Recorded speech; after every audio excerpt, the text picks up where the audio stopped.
What is going on, everybody? Welcome to a very special edition of 49ers First Takes live on YouTube with the always awesome and incredibly giving with his time, Sterling Bennett of 49er Access. We're going to go over some 49er offseason topics as we get close to the combine and free agency next month, from the Devondre Campbell situation to the Deebo Samuel and 49ers looking like a mutual parting is on its way. A little salary cap talk, and much more. So, hope everybody is along for the ride and they're seated and belted into their seats because this is going to be awesome. I can't wait. Sterling, how you doing, man? I'm excited. Me and my wife went to Costco, got ourselves some Kansas City pork ribs. Gonna pop Nice. those in the oven. I am stoked to be on with you today, Aaron, to talk some San Francisco 49ers. Yeah, it's I told myself after the season, especially after this season, that I'm not going to do any content till March. But then, like, there's always 49er back in. news. They so my StreamYard account, I thought I canceled it. It re-upped itself, so I got I spent $45 on something I didn't want to spend it on, so I might as well use it. I'm back here with you, which is always awesome because you're a busy dude. So anytime I can lock you down is always great. I see you on with Dre Area Sports all the time, and I'm a little jealous, I must say. So I was able to snatch you away for at least one evening.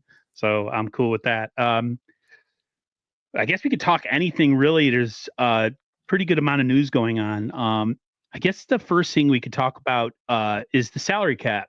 The salary cap recently, it was reported that is going to be going up some $25 million from last season, from the mid 250s, from anywhere from like 275 to 281, something around there. So a pretty good jump. The Niners have at this moment about $50 million in cap to play with.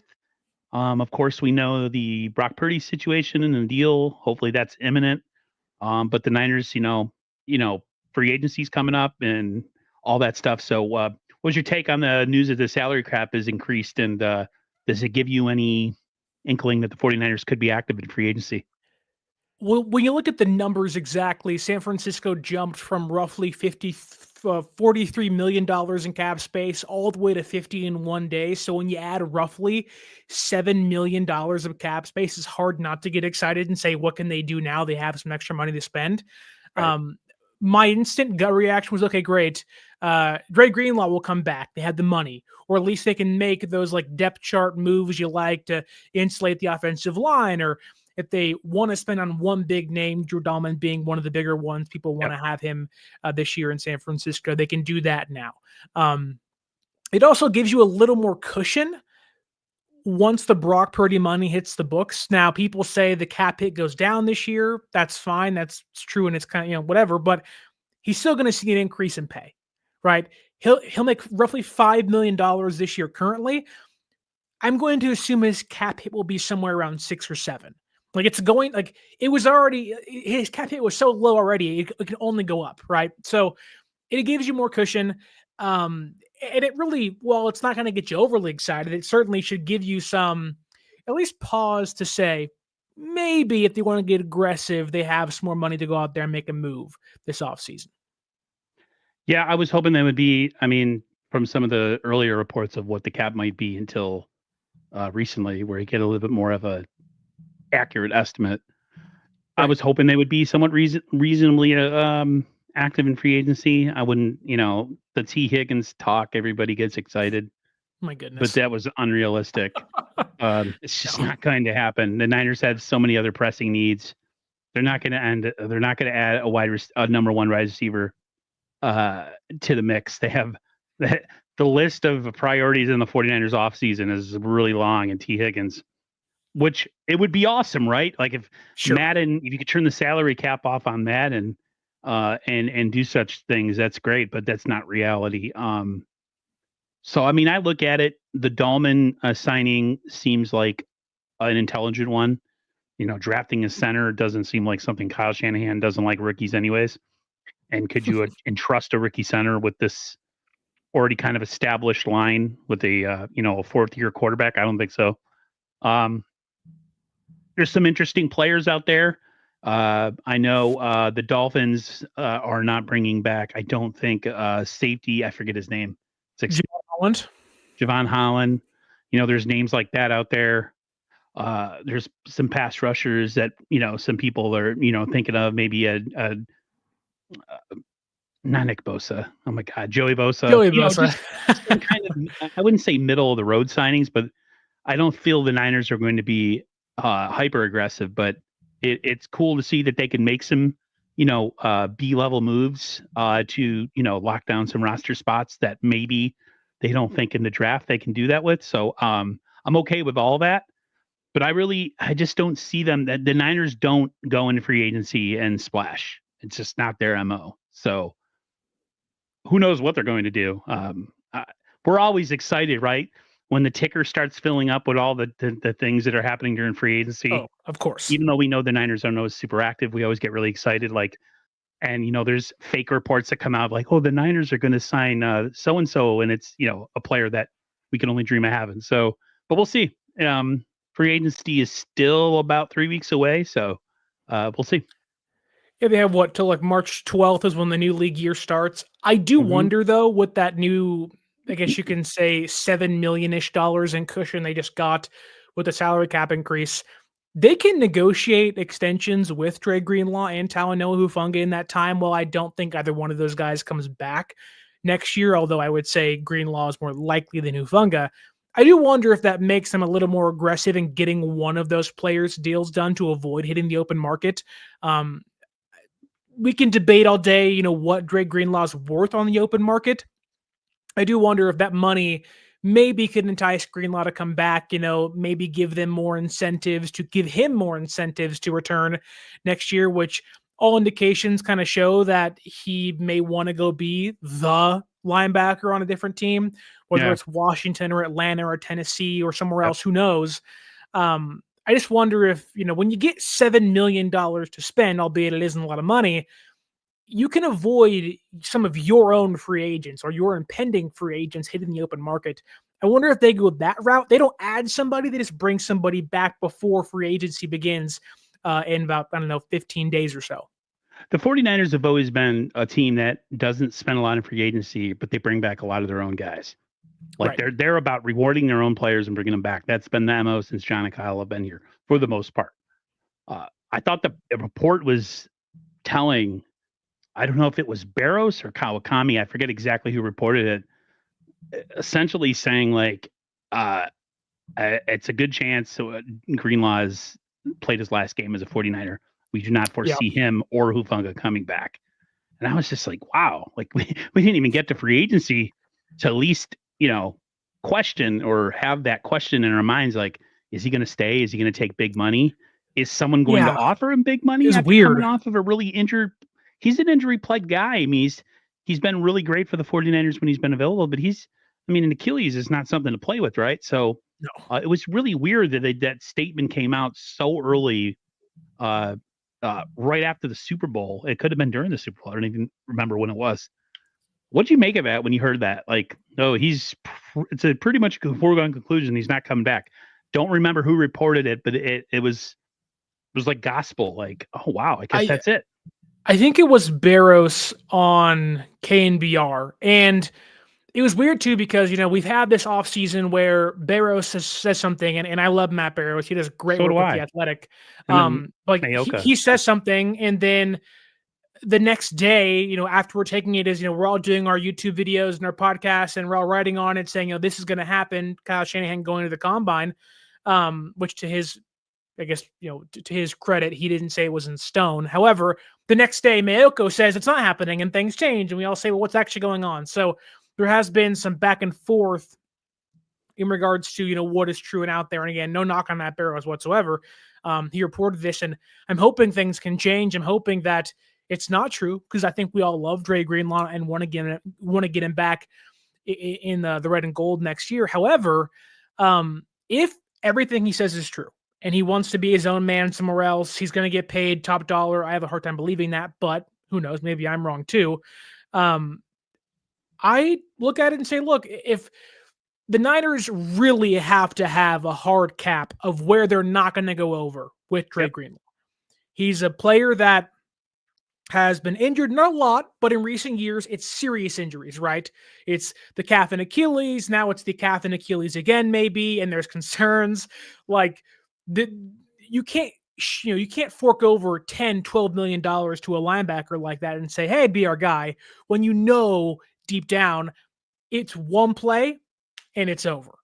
And it could be over not for 1 year, but the entire career. When you blow two Achilles, your career may be over forever.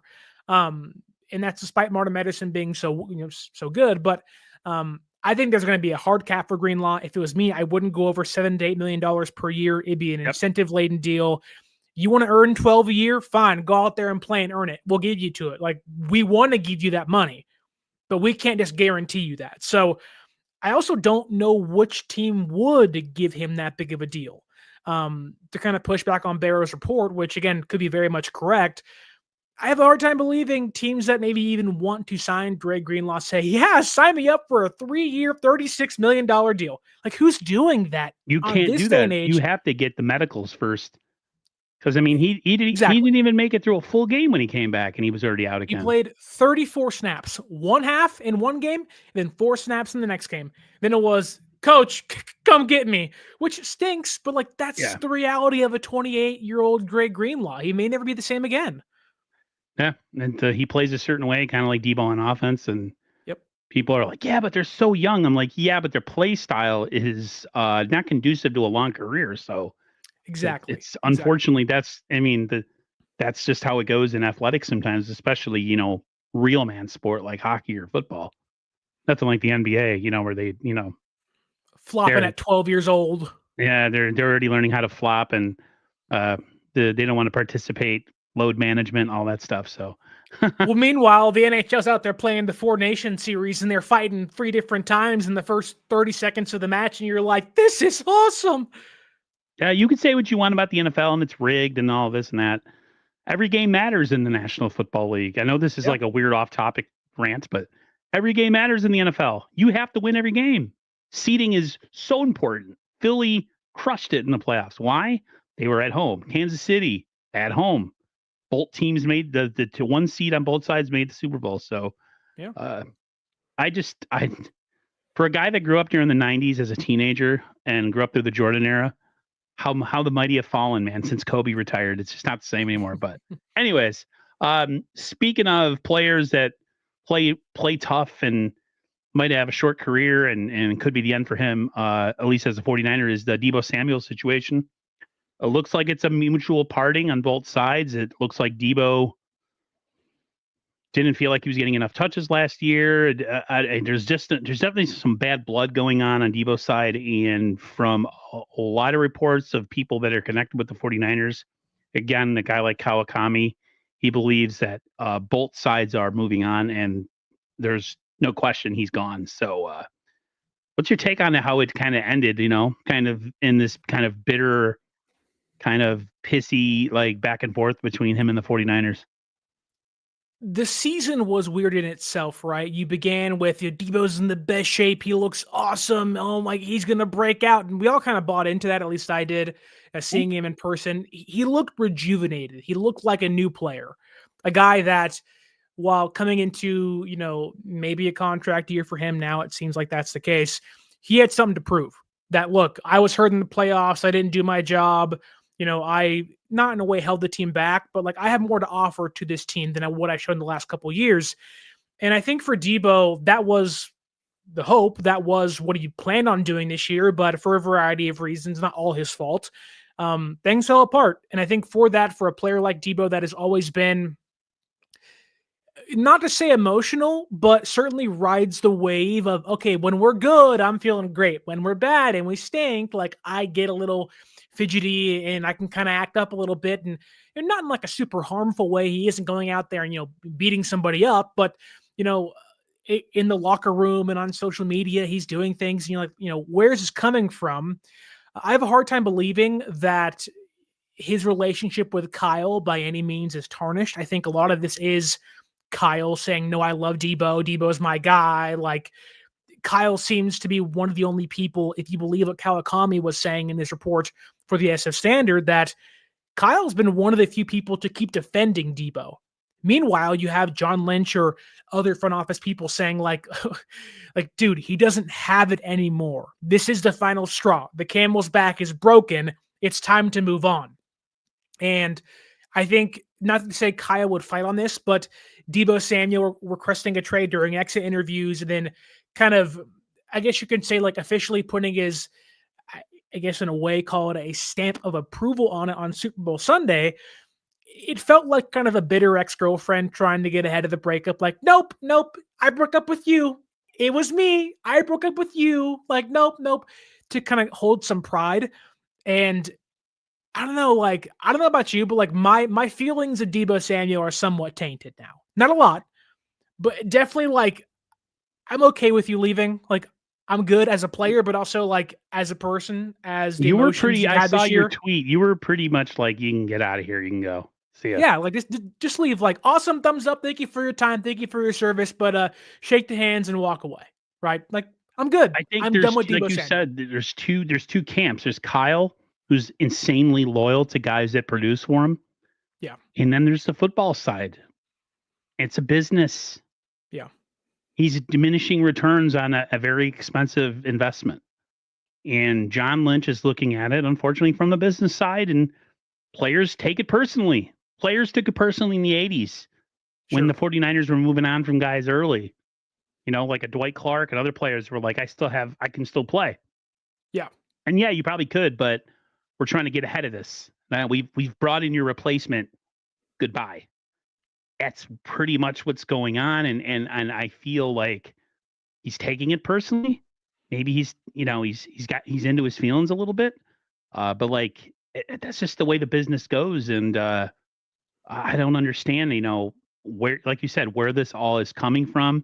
He opened his mouth during the season and complained that he wasn't getting touches, and then when he got touches, he choked, he underperformed. So it's just best for all sides.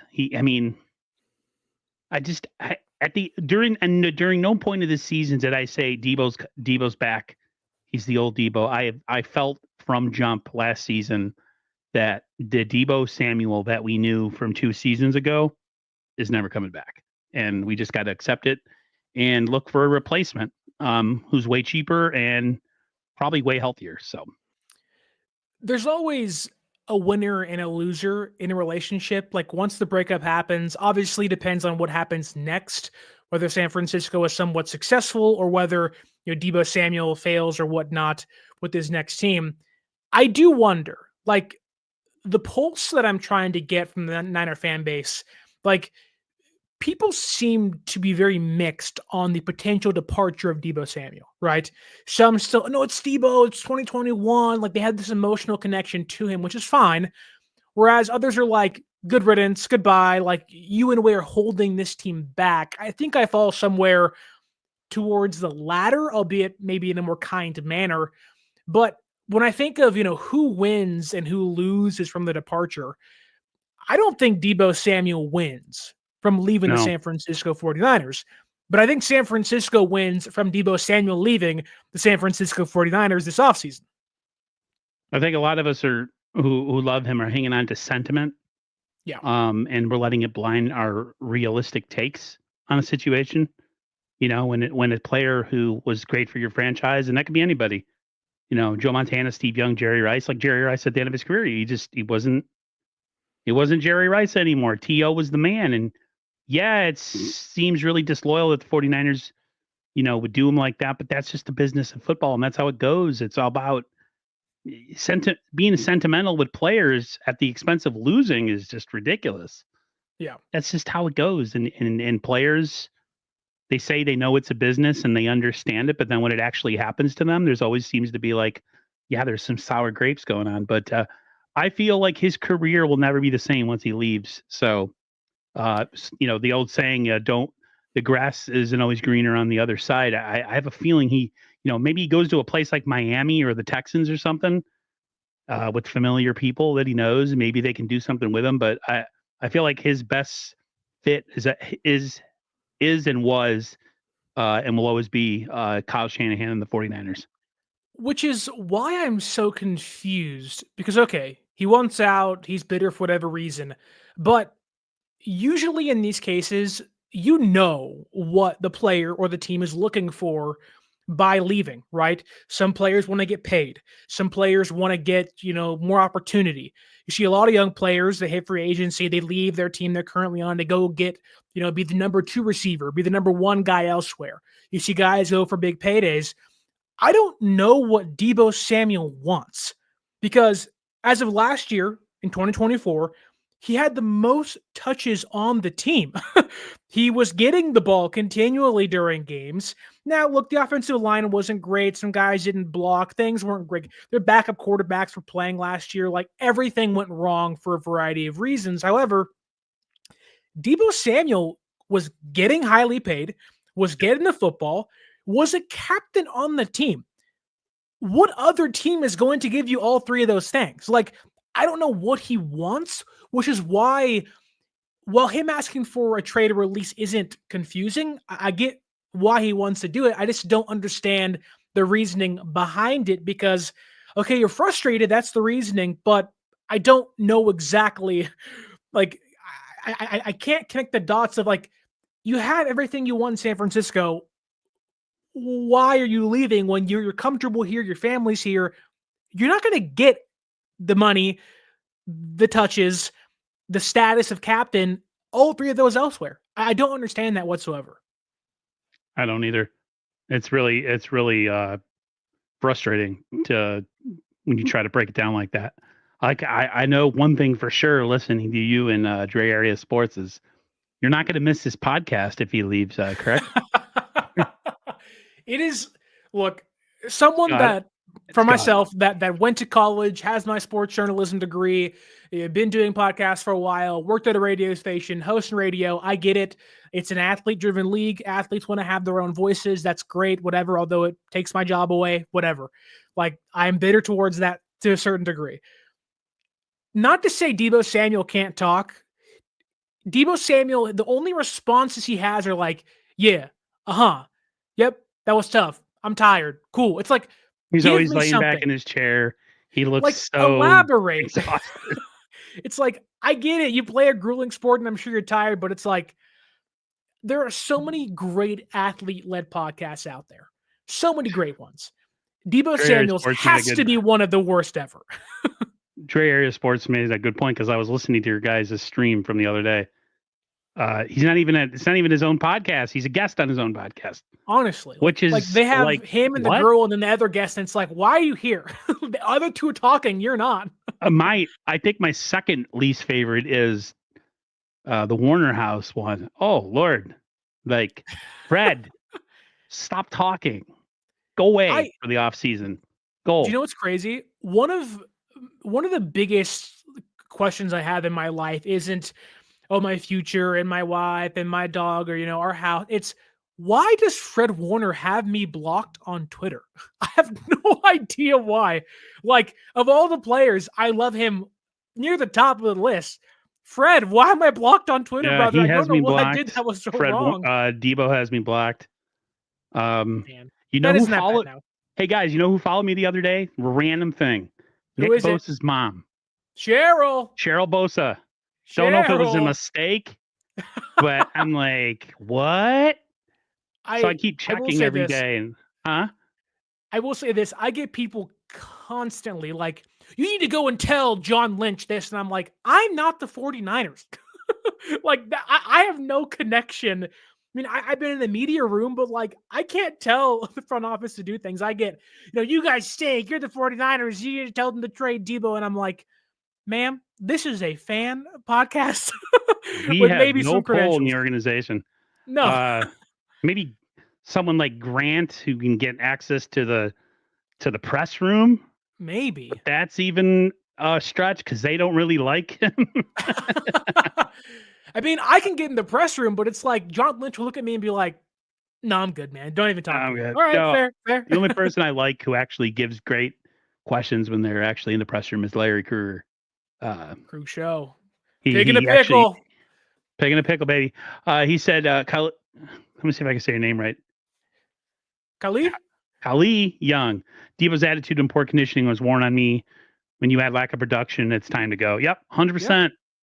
There was a report that he was 20 pounds overweight this year. Do you believe that? Yes. Okay. I'm not saying that it could have been in the beginning of the season, but maybe towards the end of the season. Yeah, I could absolutely believe it. He's been out of shape before, which to me is ridiculous as a professional athlete who has a whole offseason to train. One thing that really bothered me about the end of the year press conferences when they talked about having extra weeks to be off. Yeah. And how everybody was just like looking forward to it. Like, what? Like, I understand as a person wanting to. The team that you guys can't beat is in the Super Bowl, and then they get smoked by the team that they smoked the team that we can never beat, right? And that just it was so. Who did I have on? I think it was Joe Shasky. He was put off by those end of the year press conferences too. Like it was almost like they were too accepting of their failure and like, yes, we really haven't had any time off. We've had some long seasons, and I'm just like, please, nobody wants to hear that. So yeah, that's why like go away for a while. Go to Cabo, do what you got to do. See you in April or whenever the first OTAs or whatever. Not after this past season, bro. This is an interesting next topic. Devondre Campbell. I saw Larry Krueger trying to he was talking about the tweets. Yes. And he was trying to talk, reiterate them on his show. Tough to do that. He couldn't say most of the words. Right. What do you make of that meltdown? Dude, what a loser, man. I mean, gosh. We ripped Devondre Campbell, and rightfully so. He quit on the team, like just a stupid decision to quit on the team. And look, you can feel the way you do. You can be frustrated. You can be annoyed, but like you can tell there is this entitlement when you read his tweets, especially of like, no, the Niners needed me. And it's like, brother, no, they didn't. You were a placeholder from the beginning. You were a second option from the beginning. And if you believe Kyle Shanahan, you were the third option from the beginning. Like this idea that San Francisco needed Devondre and he did such a great job and oh my gosh, like they should be lucky to have me. Like, brother, like one, you made yourself look like an ass on the field as a player, on the sideline walking away on the Jumbotron, and now on social media. It's like I didn't expect this to be brought up again. I figured, okay, it's unceremonious end to, the career Devondre Campbell, whatever. But this idea that San Francisco begged him to play, as Ray Area Sports points out there, like, I'm sure they asked you, Devondre, why don't you want to play? Get out there. We have injuries. Like, come on, dude. But I'm not going to lie to you. D. Winters played relatively well to end the year. Like, they didn't need you out there at any point in time. Like, if anything, most fans were begging him to be benched by week 5. He was so bad. Yeah, one of the things, and I hate to keep bringing up another podcast, but Larry was talking about how he played so awful in that game against the Seahawks where Geno Smith ran for the game-winning touchdown, and he was just, completely, he had no chance on the play, slow. We watched him in coverage. We watched him do pretty much anything, and he was poor at it. But you had to know going in that you were a placeholder for one of the best players on the team, if not the lifeblood, the heartbeat, the everything of this team. Because for the little bit of time that Dre Greenlaw played when he came back, the 49ers defense looked like the defense from, 2019. It did. For that little bit of time. And then it exploded because he got hurt again. But like, you knew that was coming. Like, I don't understand the anger. Then like the money, to talk about his money and how he says things, but then gets off Twitter because he's better than us and he doesn't have to respond to our tweets. And then he's going at Niners players in the locker room. He's going at media, like picking fights, talking about he stands on business. What are you gonna do? Fight the whole world, bro? Like, what's up with that? Like, I don't understand that's the thing is like he's on Twitter saying like, I'm by myself all the time. If you want some, come get some. Like he's prime John Cena on Monday Night Raw in 2008. Like, brother, like First off, nobody wants to fight you. Yeah. Second off, nobody even likes you. Like, you are the last thing on their mind. I'm sure in 15 years when they're having the 2024 team reunion, at some point they'll make a joke and a quip about, Devondre Campbell, he quit, blah, blah. But it's like, the fact that he believes people are even thinking of Devondre Campbell, like this idea of rent free, the San Francisco 49ers and what Devondre Campbell's actions were live rent free in his own head. The fact that he was that frustrated, that upset on Twitter, that people, rightfully so, were asking, like, dude, why did you quit? Like, why did you leave? Like, you're a bum, all these things, which isn't always the right avenue to go down. But it's like, to go and like call out John Lynch and Kyle Shanahan, to call out your team and be like, come get me if you want me. It's like, this go outside, touch some grass, and just float away into retirement. The fact that he says he's always alone is a telling fact that the guy's a freaking mental case. Kind of reminded me when he says that, like you said, the players are not even thinking about him. Kind of reminding me of that CM Punk Seth Rollins promo where he talks about, like, you were worried about me. Like, I wasn't even thinking about you. I haven't been thinking about you for a long time. Like, dude has been holding on to this. Once you put out there that you're above something and that it doesn't bother you and you're tweeting about it, that's completely a lie. It absolutely bothers you and you are thinking about it. Otherwise you wouldn't tweet it about it. Exactly. I don't understand it. And do you know what's crazy about the whole thing? Like, him quitting, him going on social media at this big rant. Guess what he was just 2 years ago now? He was the Green Bay Packers Walter Payton Man of the Year award finalist. And it's like, dude, I don't know what happened in between. And look, I do wish Devondre Campbell well, I personally at least. Like, I don't like, if something's wrong, please be okay. Please be okay. Yeah, got some CTE. But like, just like, what is this? Like, it wasn't just one tweet. It was like 3 or 4 tweets of like aggressively yelling, to a certain degree, kind of like saying, hey, like, if you want to fight, let's go fight. And like to call out John and Kyle, like, and then to end your ranting with, I play because I want to. Okay, well, unfortunately now you're never going to play again, even if you do want to. Like, it's over with. It's done. He just ended his career. Which, like, maybe he wanted to. He's in his early 30s. He has plenty of money. Like, whatever, dude. Do your thing, right? Like, if you want to be Antonio Brown, which Antonio Brown has done far worse things than Devondre Campbell, if you want to do that, fine. You have plenty of money. You're an athlete. You're in your 30s. Like, do whatever you want. But to think this makes you look better and to act like you don't care is insane. Because clearly you do. Clearly you do. Why didn't the Packers retain him? Well, he sucked. That's kind of just it. He wasn't good anymore. You among a bunch of other people last year. I think I talked to you during the season. Yeah. Like, the Niners didn't really have a choice when it came to signing him because they got stiffed by Kendricks, who ended up going to the Cowboys, if I'm not mistaken. That was their number one guy. It's just, last year was such a dumb season, man. So much. It was just, man, like, the negativity just isn't stopping, like with the whole Deebo situation and now with this and man. Then I guess we should transition into the topic because of everything that's going on.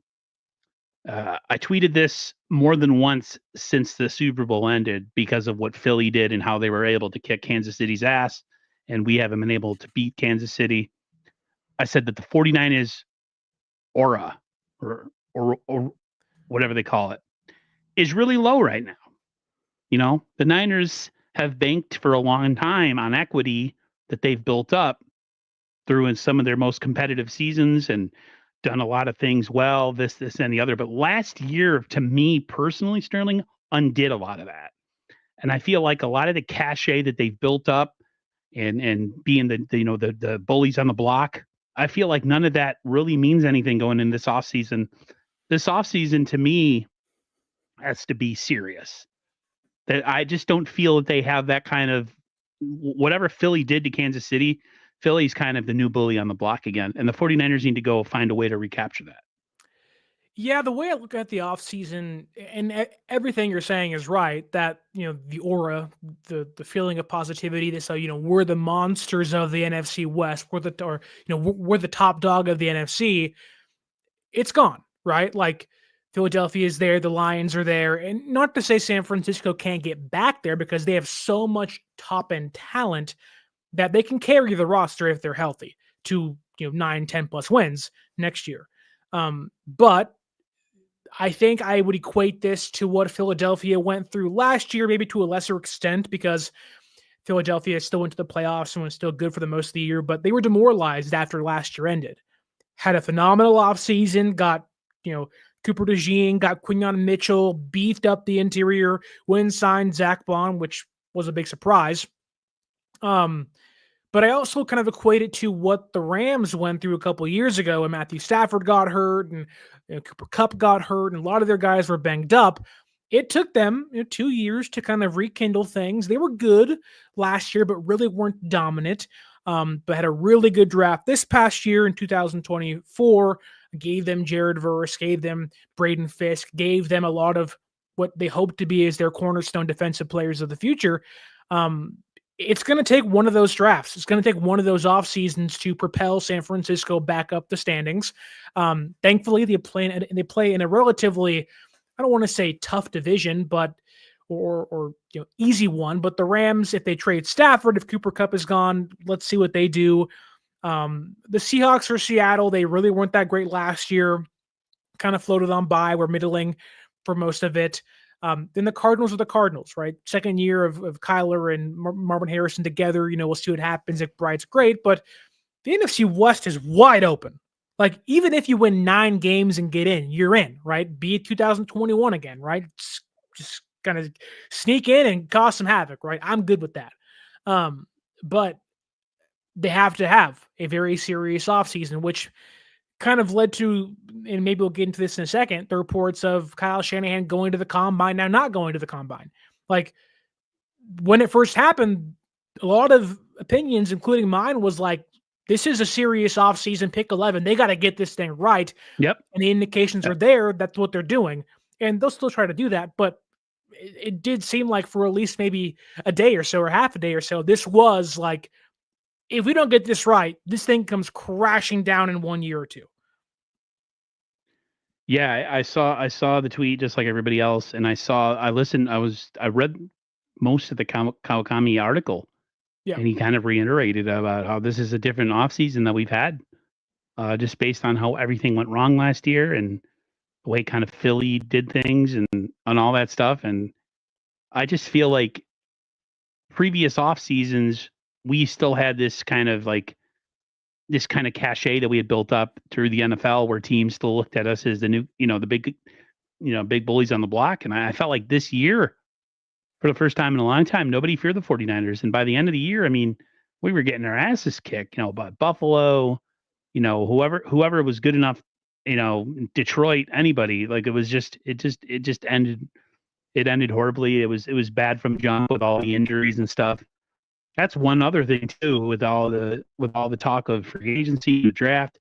The Niners got to be really healthy going into next year. That is one thing that has to go right for them, because I mean, the Christian McCaffrey injury was killer, and then of course Brandon Aiyuk gets injured. So there's a lot of things that I feel like they have to recapture their previous glory, and I think it can be done with a really solid draft, free agency, and all that stuff. So we got about another 3 weeks before free agency hits, so we'll see. It's going to be exciting too, because I talked about this with Dre Area Sports on my own show and on his as well. The 49ers, if there's an iceberg, right?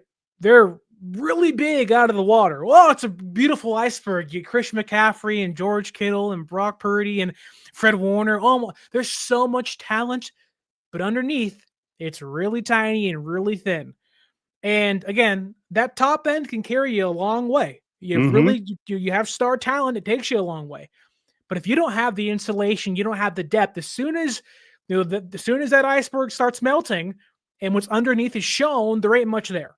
And so they did a pretty good job last year. Garendo, Mustafa, Pooney, Pearsall. Hopefully he can bounce back next year after having a pretty rough beginning, but then a really good ending to his rookie season.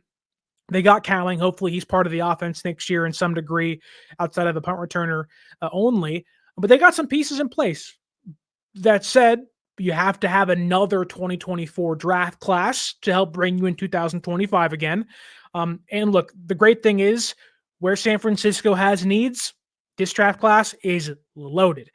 You want an edge rusher? They got him in the top end.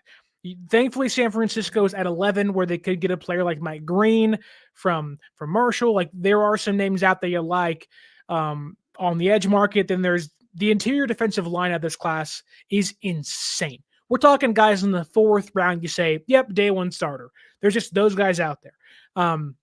Receiver isn't super deep, but there's a lot of good depth pieces there.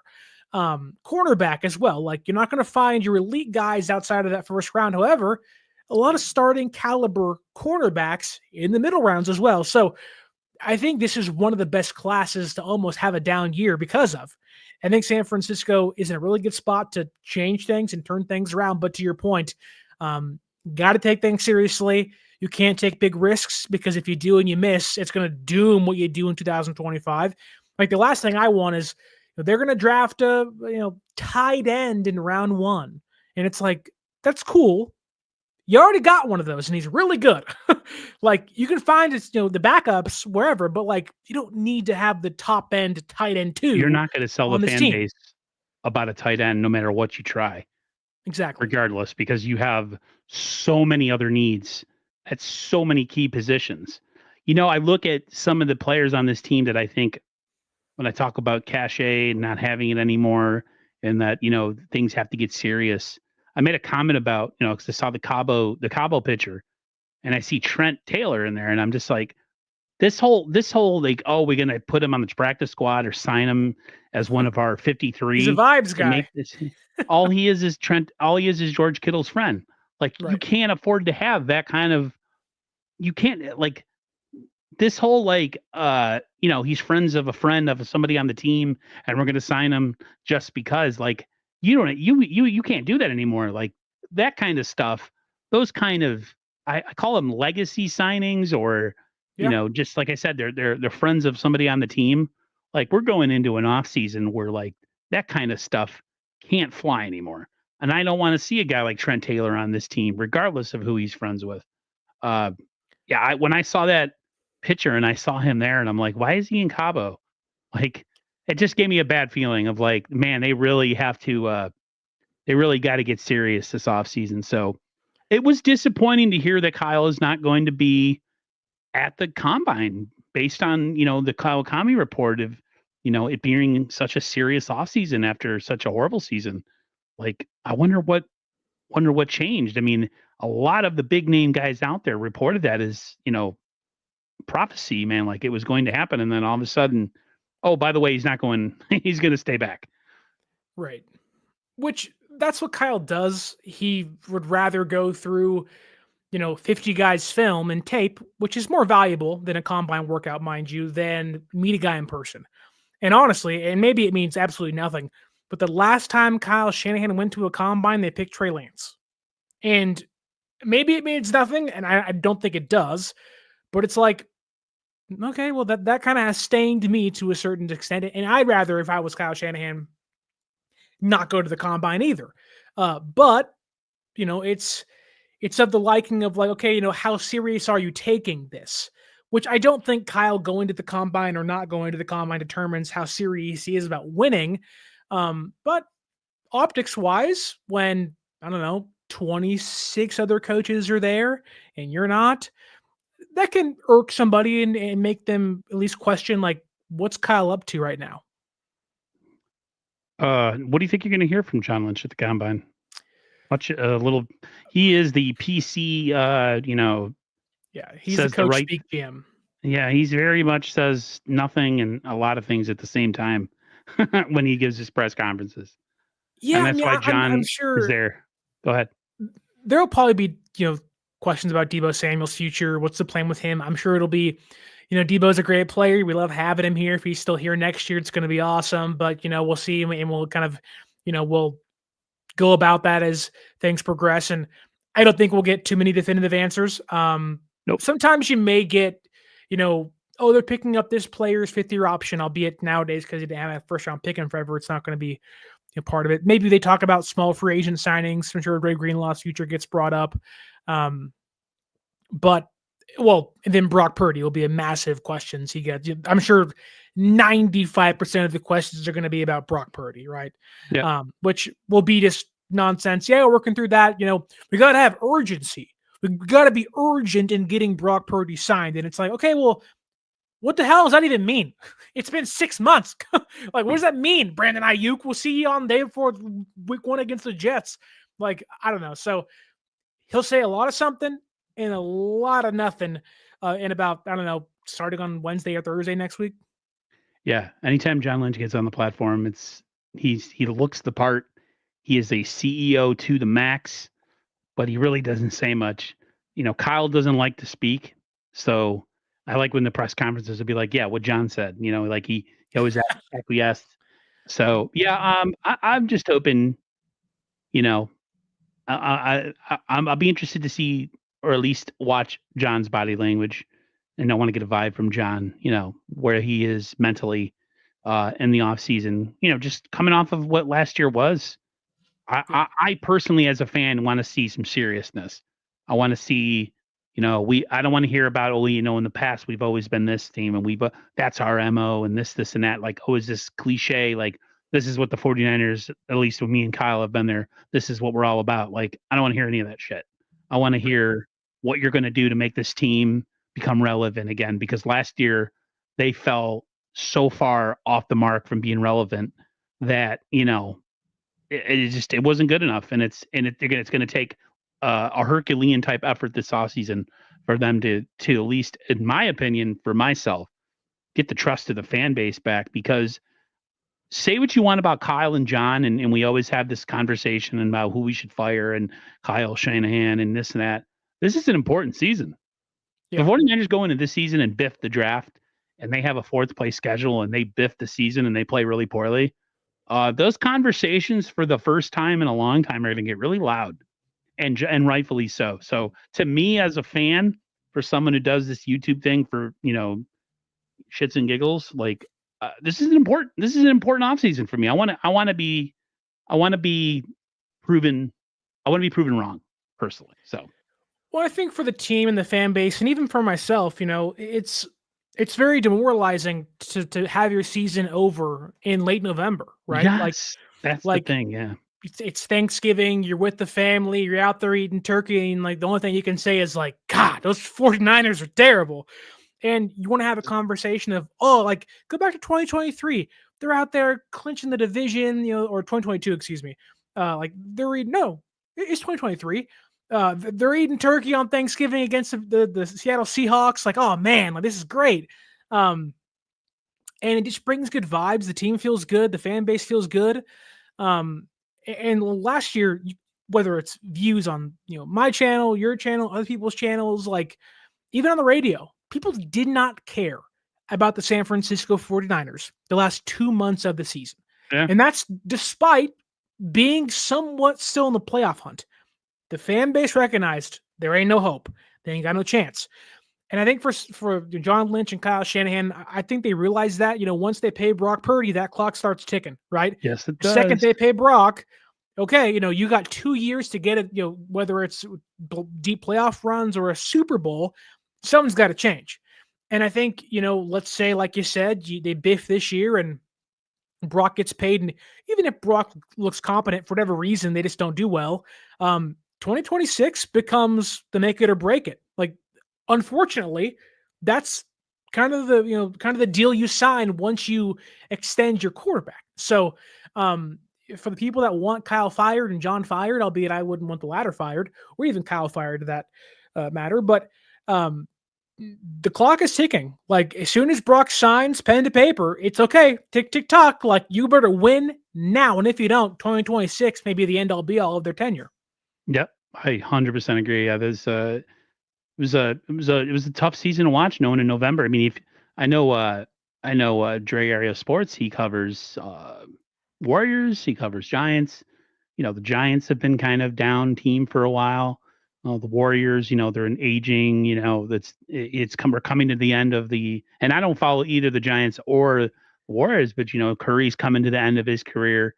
Like, man, like it's just must suck to be a Bay Area fan last year. And I mean, even going into so like the Niners, they can do, like, I look at the Philadelphia Eagles as the perfect example of how to get it back right after one really bad season, or a season that, or if the Eagles, they started well and then it kind of ended poorly in 2023, whatever, have a strong draft, get deep on this round. Like you said, we need depth. I think, we have a Malik Mustafa, Renardo Green, and Diamador Lenore. Those guys are legit, real starters in the secondary. You got Fred Warner, Bosa, and not much else on defense. So they have and some George work to Odom. do. And George Odom. Yeah. So let's Trey Area says, let's not talk about the San Francisco Giants. Hey, yeah. Dre, you saw Bryce Eldridge's 450-foot home run yesterday, and you got a little wet in your pants, because we all did. We all did. You peed in your pajamas. We all know it. If peeing your pants is cool, you can consider me Miles Davis. Exactly. We talked about, you let me know about this when we were prepping when I was telling you the topics. You wanted to give Sterling Bennett's top 5 backup quarterbacks for the 2025 season. So let's hear your list of backup quarterbacks. Right. So this is going to primarily be free agent options for the San Francisco 49ers this year. Going to be a lot of names you don't like. I get that. They're backup quarterbacks for a reason. They're going to be relatively cheaper. Some you're going to like, some you're going to say, there ain't no way in hell it's going to happen. But like me and like the entire fan base knows, Better start wearing a diaper, bro. I don't know. I think he did actually poop himself, which is pretty funny. But by the way, the Warriors are 5-1 with Jimmy Butler on the team. But moving on. The Niners know the importance of backup quarterbacks. You go back to 2021, Jimmy G, then Trey Lance comes in, wins the game against the Texans. 2022, you have Trey, you have Jimmy, you have Brock. They've had 8 quarterbacks start games for them since 2017. Some of those are, different reasons. Some of those are resting quarterbacks for late in the season games. Some of those are because they just aren't very good during the rebuilding years. However, San Francisco currently only has Brock Purdy and Tanner Mordecai as their backup quarterback. Not great. I know there are some Tanner Mordecai truthers out there. I am not one of them, albeit I don't mind him being your quarterback 3. I just don't want him being the backup emergency, get in there and win us a football game quarterback behind Brock Purdy. With that in mind, I have compiled 5 free agent quarterbacks, no draft picks included here. I'll be, if I was going to draft somebody this year, just to give you some input into who I think they could draft. It's Kyle McCord from Syracuse, very Brock Purdy-like, high ceiling, low floor quarterback. The batted balls are certainly a problem. 11 of those last year. So a Brock Purdy mainstay is on the docket for Kyle McCord, but he's 6'2", 220 pounds. Ohio State transfer this past year, over 4,500 yards, 29 touchdowns, 12 interceptions. He had 31 big time throws, 22 turnover worthy plays. That's a lot, the most in college football this past year in this draft class. But he plays aggressive. He plays loose. And really plays like Brock Purdy does. But you want the free agent guys that I have listed in front of me. The first one, I think everybody would say makes the most sense, and tell me if I'm wrong on this, Aaron. I have Joe Flacco. His current market value is $3.2 million. Yes, he's older. He's going to be 40 going into the 2025 season, but it's not the first time San Francisco has shown some interest in him. Wanted to bring him in 2021 for a visit. Didn't sign him then, but now are showing interest again. in 2025. Maybe one of the few kind of bust-proof quarterbacks because he really doesn't play poorly, and really can kind of keep things afloat for you during the year. We all know 2023 with the Browns, he was absolutely incredible, saving their season from disaster and taking into the playoffs in that year with Amari Cooper as his top receiver. But even this past year, like Father Time has not really been a problem with him so far. He had the 23rd highest passer grade from PFF this past year. He had 8 big time throws, and his average depth of target was 9.2. I think Joe Flacco makes a lot of sense as a potential backup quarterback behind Brock Purdy this year. Absolutely. Absolutely. I saw that early in the offseason. I would jump on that. He's not a super mobile guy, but he's just a really good solid back. You want a guy that could win a game in a pinch or come in a game where a guy goes down and you don't have to worry. And Joe Flacco, like I said, is not a sexy name, but I would totally be down with it. He also doesn't turn the ball over too much. And I can see allegedly Steve-O saying Jameis Winston in the YouTube comments. Winston, I think, would drive Kyle Shanahan crazy. A lot of boom, a lot of bust, albeit there are some names on my list that certainly have that in common with Jameis Winston. Flacco's number 1. That's who I would sign. The number 2 name is a little more bust than boom, if you will. But what about Jared Stidham, who with the Raiders a couple years ago had that really crazy game against the Niners? The ceiling isn't too high, but the market value is pretty low at $2.6 million. So relatively cheap around that Joshua Dobbs range. I think he plays somewhat like Brock Purdy, and Kyle Shanahan said that he wanted to have his backups play similar to his starter. So Stidham could make some sense for San Francisco this year. He doesn't have the arm talent. He doesn't have these physical traits you like. He doesn't have the 10-yard split that Brock Purdy has, but he's somewhat competent in play action. And over the last couple years since 2022, has a 72.4 PFF grade targeting the middle of the football field. Again, I'd rather have Flacco, but Jared Stidham could also make some sense for the San Francisco 49ers. Yeah, I mean, I haven't seen a lot of him recently. Right. I do remember that game from a couple years ago, and he was pretty impressive against the 49ers defense. So, yeah, I just haven't really seen much of him since then.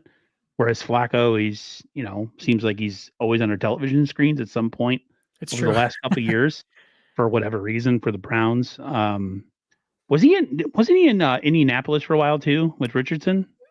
Yes, last year Flacco played 7 games, I think, because the Colts didn't know what to do with Anthony Richardson. He started, and he pulled himself out of the game, then he came back in, then they benched him, and then Flacco played. It was a very weird season for them out there in Indianapolis. But I think Flacco makes a lot of sense, although I would not be, I guess you can say, downturned from Jarrett Stidham as Purdy's backup next year. I think the one thing too, when people talk about Trey Lance and if you would have stuck with him, is that you might have had a similar situation to what the Colts had, where you're force feeding this guy, and that's kind of what they could have gotten, just to done another one of these guys that. If I'm not mistaken, Richardson didn't have a ton of playing experience coming into the NFL as well either. No. So that's the price you pay, unfortunately, if you do tend to stick with a guy like that. So if you want to get a sneak peek of what the 49ers might have went through had they forced that issue, and gave into that, there you go. Because I looked at a lot of that and I'm like, man, if the Niners would have stuck with him, that's kind of what they would have been stuck with. Just losing game. You can't have a quarterback losing games for you in the National Football League, especially if you're with the 49ers. They have so much other money invested into other positions. But yeah, let's hear the next one. The next one is one that was here last year in San Francisco, one that I would not be opposed to bringing back. No, it's not Brandon Allen. It is Joshua Dobbs. His market value is a little higher than Stidham's at $3 million exactly, which, Dobbs definitely has that, boomer bust in him. He'll throw with 3 interceptions, but also give you 3 touchdowns. And you're like, oh, wow, he'll give you 21 points, but he'll also give the ball away late in football games. You saw it against the Cardinals this past year. They were in that game till the turnovers kind of took over for him. Also, very mobile, plays a very different brand of football than Brock Purdy, but gives you certainly more than, say, your run-of-the-mill quarterbacks like a Joe Flacco, like a Brandon Allen, like, a Drew Lock, if you will. Since over the last 2 years, Dobbs has thrown for under 300 yards, about 2,800, 15 touchdowns, 12 interceptions in 15 games. On the ground, he has 445 yards and 8 touchdowns. So total, 3,270 yards, 23 touchdowns since 2023. The issue is the turnovers. 23 touchdowns, 21 turnovers. There's a roller coaster ride that comes with Joshua Dobbs, but I don't feel like, or I feel like that Kyle Shanahan would not be too opposed to bringing him back. However, one thing that sticks with me is that I don't know why he wasn't the quarterback to begin last year. Like, that to me may make me think that Kyle will be like, nope, he's gone. See you later. And also, I'm not sure if Joshua Dobbs wants to come back, but I also wouldn't mind if he does come back. I heard there was a report that he was pissed that he didn't get the number 2 job last year, and that he wants out. I don't know where I heard it from. I don't trust anything anymore, man. I remember there was it's a Twitter handle. I don't know if it's like 49ers 24 News, 24/7, blah blah blah. Everybody was posting all this stuff before the coaches that the defense and special teams coaches signed, and was saying everything was a done deal, and everyone was retracting. So I'm like, man, I have no trust in any of these guys anymore. But I continue. Right. And to give, to add on to Dobbs, it may take amending offenses for sure. But if they don't bring back Brandon Allen, I have a hard time believing that Joshua Dobbs wouldn't be the quarterback two in the room above Tanner Mordecai. But again, there may need to be some cooling of heads to prevail to make that move happen. Did Joshua Dobbs struggle in the preseason? I thought he played relatively well against the Titans and against the Saints, but Kyle felt differently, I guess. But I don't know. My fourth guy is going to probably make you never have me on the stream again. And I get it. I totally get why fans may say, get out of here. We hate you forever. That is Denver Broncos backup quarterback, which I guess was their third string last year, Zach Wilson. The only reason why I say this is because Kyle Shanahan has now gotten this got this reputation of, I'll take a different team's garbage at the quarterback position and I'll make it pristine. I'll turn it into something new, right? Sam Darnold being one of the bigger examples of this. Funny enough, true. Zach Wilson has the Jets to a different team, to the Niners, maybe career path. Now, don't get me wrong here. A lot to dislike from Zach Wilson.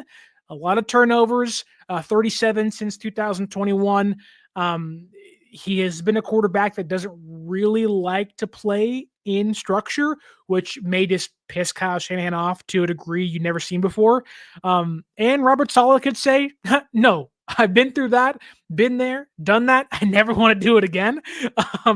So I can see that being a big detractor of this move happening. However, if you were around in 2021 and reading things intently during that time, San Francisco heavily scouted Zach Wilson during that draft, traded up in the draft to obviously get Trey Lance, albeit a lot of people believe that had the Jets not taken Zach Wilson, he was going to be the guy. I don't know if I believe that, but it certainly is an opinion out there of many high-regarded people. That said, I do think that there's a lot that Wilson can bring. He's he's very mobile. He has the arm strength. He can evade the pocket, although the pocket presence isn't great. And he wants to play hero ball too much. I do think that Shanahan, yells at him a few times, makes him play in the structure. Look, you have Christian McCaffrey, you have George Kittle, you have Juwan Jennings and Pearsall. You don't have to do anything. Just give them the ball and let them lead you. Yep. I think there maybe is a path where Zach Wilson can make some sense, albeit you have to find another guy to bring in like last year. Last year was Joshua Dobbs and Brandon Allen. If you sign Zach Wilson, you got to sign somebody else behind him too. What's your number 5 quarterback? Okay, number 5, you're going to hate me even more. Oh, no hate. Because number 5 is Mac McCorkle Jones. And I get it. People hate Mac Jones. A lot of those reasons are valid. You're not going to find your Daniel Jones. He's going to get more money than $6 million. He's going to get paid, not a lot, but get paid more. And when you have to look at the backup quarterback position, a lot of bargain bin shopping. Aaron Rodgers ain't coming here. Sam Darnold's not coming back to back up a quarterback. Those guys want to start elsewhere. Although I would not want Mac Jones per se over the 4 guys ahead of him, I do think Mac Jones, again, going back to 2021, seemingly he was the guy until Kyle got his mind changed. And we know Kyle. I can make anything work. If it means pushing a square peg into a round hole, I'll do it. And so I do think there may be some stubbornness with Kyle to make this work. But I do think that Mac Jones can. Cardell Jones. Now, Jones is also in a place where he may need Kyle Shanahan more than, say, a Zach Wilson or Jared Stidham. And I think there may be some desperation on Mac's end to go to a place to rehab his career and his image and kind of get the tutelage of Kyle Shanahan to help him build his career back up. So I think there is a way that Mac Jones could come to San Francisco. His market value is around $5.6, $5.4 million. I think it may be a little less than that next year. I also don't want people to forget that Mac Jones was also really good in his rookie season. He was a Pro Bowler. He had 34 touchdowns, since 2021, he has 34 touchdowns and 38 turnovers. He was a Pro Bowler in his first year with the Patriots. I do think that this move makes more sense if Deebo Samuel was staying, albeit, again, you have Kittle, you have Christian McCaffrey, you have the weapons here. The move certainly makes eye rolls, and I totally get that. But I do think that if you're looking for a quarterback that may say, I need Kyle Shanahan more than he needs me, it may be Mac Jones. Yeah, to me, the Joe Flacco is the top of the list. Yes. And everything after that just gets progressively worse. Yeah, it does. It's like, yeah, oh my goodness. It's like the game that we used to play at the bus stop if we're going to school. Was it King of the Mountain? Or you get on top of a snowbank or something, and like Flacco's up there, like untouched, and everybody else is just fighting below. Real quick, couple questions. I don't know how much more time you have. Yeah. I wanted to hit quickly. We have I have this as a topic. Draft scenarios. There is talk. I am a person who thinks you get the best player available at 11, but I'm also not against, because of, like you said, the Niners need depth. The Niners need to really bang it out in this draft. Any possibility, based on what the draft is so far, where you could see the 49ers trading out of that 11 pick or trading up into the top end of the first round and trading away picks for a player? I think if they're going to trade away picks, a lot of that hinges on what happens with Deebo Samuel and what they can get for him. Say it's a 4th round pick, and say the board falls their way, whether it's Will Campbell and they want to get ahead of the Bears. Say it's, I'm forgetting his name all of a sudden, Mason Graham from Michigan. Say he falls down. I think there's a way. I also would say I think it's more likely they would trade back. San Francisco likes to make moves in the middle of the rounds. They like, the first round is so different because usually in most first rounds, everyone kind of has their 4 or 5 guys they like, and they'll take them no matter what, right? Usually you've seen some aggression. They have the one elite guy, the blue chipper on their board. In San Francisco's case, the gold helmet player they want to make sure they get. Pearsall had that. Pooney had that last year. I think Mustafa had that too. So like there are certain guys they may circle and say, gotta get him.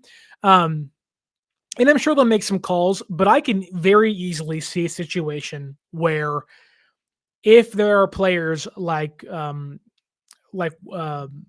trying to think, say Walter Nolan on the board from Ole Miss, but Ashton Genty is still there. and a team like the Broncos wants to come calling. They want to get ahead of the Cowboys. I can see that happening. I can see a team, like, let's say, I don't know, the Falcons, who want an edge rusher. And Mike Green's still there, albeit I'd take Mike Green in this case. I can see San Francisco trading back to 15, only 3 spots, maybe getting a 3rd round pick or a 2nd round pick next year. Than anything, that says, okay, cool. We can get Walter Nolan at 15. You get Mike Green at 12, whatever, 11, and we're good there. I just think mock drafts can be tricky because it really isn't reality. PFF is simply just Trevor Sikkema's scouting reports, which is fine. He's really good at what he does, but it's not like what the NFL is saying. You have your Daniel Jeremiah's, your Bucky Brooks, who do a great job too, and other places as well. That said, the first round gives you some surprises. Last year, Michael Penix was there. Bo Nix got drafted in the first round. So I think if anything, you're going to see him trade back.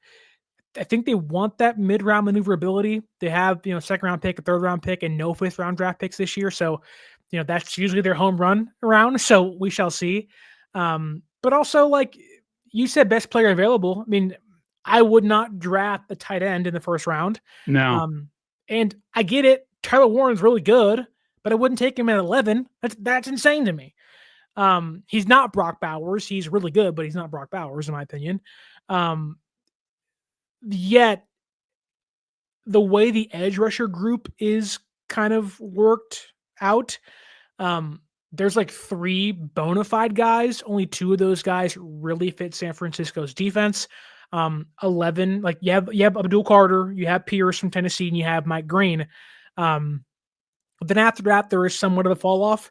So if Mike Green's there, I would take him instantly and say, you know what, fine. Like, we don't have to get a D tackle this early. If this team drafts a cornerback at 11, I may blow my brains out. It is like, I just can't do it again.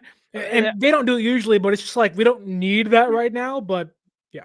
Everybody in their mind thinks, okay, we got to follow the Eagles' path back to the Super Bowl because the Eagles did what we did, or we're using the same kind of method of operation as the 49ers did about defensive line.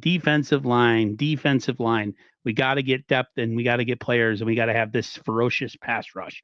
Robert Saleh's back. Chris Kaceric's still on the team. And I feel like we're setting ourselves up as fans for failure in the draft because, like you said, what if they do draft the tight end? What if they draft the corner? Like all this stuff that we think is going to happen because based on how poorly the season ended and what the Eagles did in the Super Bowl, Kyle and John seem to always do exactly opposite of what 49er fans think that they need to do. They don't listen to us. I don't know why they don't listen to us, but they don't. One question about a draft pick. Any possibility the Niners draft another kicker? That wasn't a topic, by the way. I just threw that in your face. No, that's fine. If they do, then they have not learned their lesson. I think a lot of people need to get used to the idea that Jake Brendel and Jake Moody could both be back next year, at least in training camp. I know that don't love that either. I've heard that before too. I'm starting to accept it. I think there's a real chance next year San Francisco's offensive line is Trent Williams, Ben Barch. Jake Brendel, and then Pooney, and then McKivitz again. Albeit, I think San Francisco has to find a left guard. They have to. But I think Ben Barch played good enough to maybe be given an opportunity to start next year, albeit only about 2 games this past year of really good play of sample size. They did interview a kicker, the one from Miami. It's like Borregales is his name or whatever. I heard something about that. That was at the Senior Bowl, correct? It was Shrine Bowl, yeah. Shrine Bowl. And so if they draft a kicker, barring the 7th round pick, like that's fine, whatever. I'm okay with that, totally. But like, let's say we're talking, 4th round, 6th round. Like, I don't love the idea of drafting a position that is literally a crapshoot. The guys you draft suck. The guys you sign as, off the street that are homeless and they're phenomenal. Great. Awesome. Like, They're in another and league that doesn't have the right. same rules. Like Another they're sport. playing soccer. Right. Like exactly.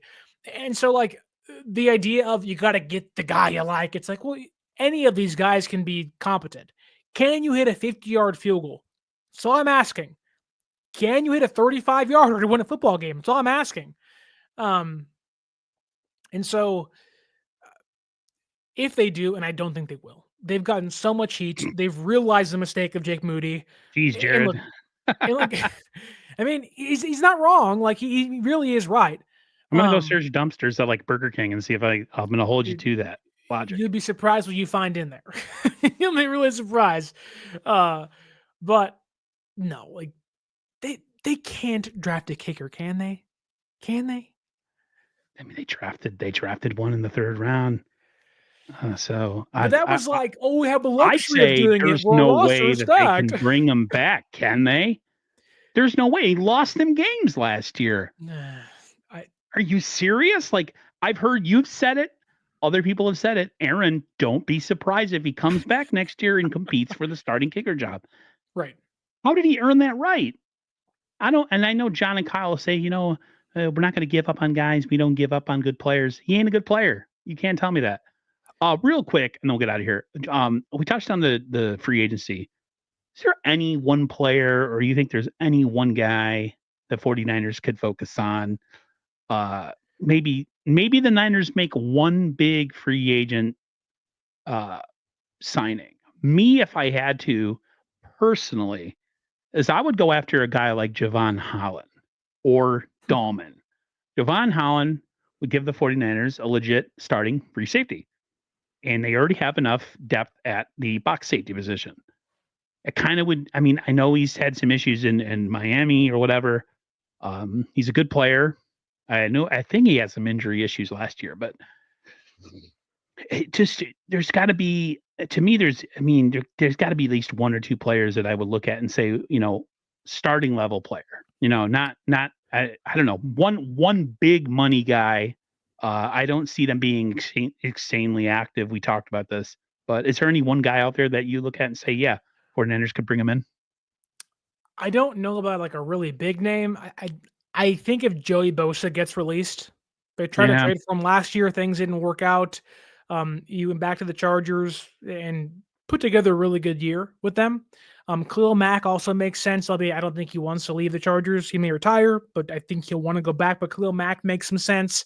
It's like a 1-year kind of mercenary style role for him to go out there and maybe get a ring. I think Gus Bradley's now here. Maybe they try to sign Julian Blackmon as safety, albeit really isn't a bigger name. When you look at the receiver market, maybe Darius Slayton, albeit there's kind of conflicting reports as to what his worth actually is. Maybe on the off chance Keenan Allen wants to come home. Drew Dahlman also makes some sense. Obviously, I think he's been one of the players that's been like the most connected to San Francisco in regards to his father playing here with the Niners and San Francisco needing a new center. I also think that we're going to see maybe Robert Saleh look at players like Jamie Sherwood, the linebacker who was with him with the Jets, had a really good year last year. If Dre Greenlaw leaves, but there really isn't one name, and maybe even DJ Jones makes some sense depending on the price tag. I know Andre wants DJ Jones to come back home. He's reiterated that to me more than once. Which makes sense. The minute Saleh got rehired, he posted on social media. Yeah. Right. And Calais Campbell was a player, I think, last year. A lot of Niner fans wanted to trade for at the deadline. Say, hey, old. He's old, but he was really good last year for the Dolphins. Right. But again, like, it really just depends. Like, the Niners last year, or 2 years ago, the Niners were coming off, losing against Philadelphia. And there was this, we are one step away. And they went and signed Javon Hargrave on the first day of free agency. I was walking my dog, and it was like, what the hell? Like, what? Okay, like, where'd that come from? So They Yep. aren't a team that doesn't big fish hunt, and they can surprise us. Albeit, I think this year, I don't think they really need the big fish. I think it's, can we accumulate 10 free agents that are really Yeah. good and 10 draft picks that make, this Yeah. team better. I wouldn't go freaking balls deep in one guy. That sounds really bad. Sorry guys. Balls deep. How do I say this? I wouldn't go. Yeah. Yeah. There's no coming back from that one. I would do it in multiple times. I would sign multiple players, the lower level players, for depth. Yeah, sorry. I just destroyed whatever few chat people are in here. Sorry about that. Oh man. You know That what was I was great. trying to say. Your face is completely red. Dude. Uh, anyways, yeah, I would like to go the path of, Oh my maybe goodness. multiple Whew. players over a Yeah. couple big fishes. I just look at the Philadelphia and how they did it and how they were so deep on the defensive line. But they also stayed really healthy last year, so let's not forget that too. I also wonder, like, a lot of what we're talking about here is a lot of what players, or excuse me, a lot of what fans are talking about. How do you mimic what Philadelphia did? And I think a lot of that has to do with, you have to, do the trenches. You replenish the trenches. And you're talking about not getting the one star. You're not talking about getting the one insane great pass rushing defensive tackle. You're talking about having 4 or 5 guys deep. Like, when I think of the great Niners defenses under Kyle Shanahan, DeMeco Ryan, Saleh, they were deep. All right, you had Armstead, Buckner, Kerry Hyder, Arden Key, Samson Ebukam, Charles Omenihu. You had in previous years your DJ Jones, Solomon Thomas, Armstead, Buckner, like, Ronald Blair. right. You had so many players that you're like, these guys may not be starters, but they can get after it. They're fresh. They're competent. Um, and I think that's the route they want to take. I think San Francisco's been burned too much. Now, that said, I think you can do that and still sign Joey Bosa. I think you may have the bigger name, but not the higher salary next to them. Which, Myles Garrett, Max Crosby, like, I'm up for that. Like, those players are worth trading for, albeit where San Francisco is at, maybe it isn't the best avenue to take. But like, in this draft specifically, talking about defensive line, the interior defensive line depth in this class is insane. Like, if there's one player, like, I'm looking at the Oregon defense last year, Jamari Caldwell, like Jordan Birch, that is a Robert Saleh guy that I'm like, get him in here. You want to talk about somewhat replacing Charles Omenihu, the inside-outside versatility with Yetur Gross-Matos and Leonard Floyd. Like, man, oh man, oh man. Like, I want to give myself some Jordan Birch, Walter Nolan, Mike Green. Like, I don't think this team really needs to address the interior offensive line until third round. I think that's okay. Like, there's some guys you like there. A lot of tackles in this class can be slid inside that no one's really talking about yet. And so I think that this team is going to go defense in like 6 or 7 of their 10 picks this year. I would not be shocked if 3 or 4 of them are on the defensive line. Yeah, it's going to be interesting. Free agency is going to be here sooner than we can sneeze, and I'm cautiously excited because the Niners can either be really active with a bunch of people, like you said. I think that the latter route, like doing that, is probably your best bet. But I'm a little down on the Joey Bosa signing just because of his health. Even after Cheryl followed you on Twitter, you don't want it? I do it. That's true. You're gonna make her unfollow. She's going to unfollow me immediately. I just, nothing personally. You just worry about his health. I mean, Yeah. Nick got dinged up last year. I just, who knows? Some people think he's depreciating and maybe he's going backwards a little bit. They say he's really good against the run, so there's that. Hey, if you can get him on a 2-year deal and he just wants to play with his brother, and then you can add depth behind that. And we already have, it looks like we're going to have, what's his name? I know Yetur Gross-Matos isn't coming back, or at least he's not? I guess it looked like maybe again those are one of those reports. I If got they you. have him and they have who else? Who was the other Leonard guy? Floyd. Leonard Floyd. Yeah, then all of a sudden they have some good depth. But we'll see, man. We're gonna have a couple weeks and then we'll be there. But Can I pitch you a podcast now since Joey Bosa may sign with San Francisco? What is it? The Bosa brothers have a podcast? No, it's called Balls Deep in the Bosas. Ballsies and the Bosas? Is that the name of the podcast? Or That's what it should be called. Balls Deep in the Bosas. Or Balls Deep in the Bosas. Or Bosa Bros Go Balls Deep. I'm in. Count me in. I'm totally in. I'll have to pass that by Cheryl though, because I'm not sure if she would be okay with that. But everybody, thank you for coming through. A lot of people you were on X tonight. I appreciate that. Sterling does too. You can find Sterling Bennett on YouTube, 49ers Access. He puts out content constantly. I'm a little bit iffy in the off season here. I go where the wind takes me, but I can't wait to start doing stuff more regularly. But for everybody who was here tonight, appreciate it very much. Dre Area Sports is in here too. Go check out his YouTube channel. He's fantastic. I'm glad I got a chance to meet him too. And everybody have a great rest of your night, and we'll talk to you later. Peace.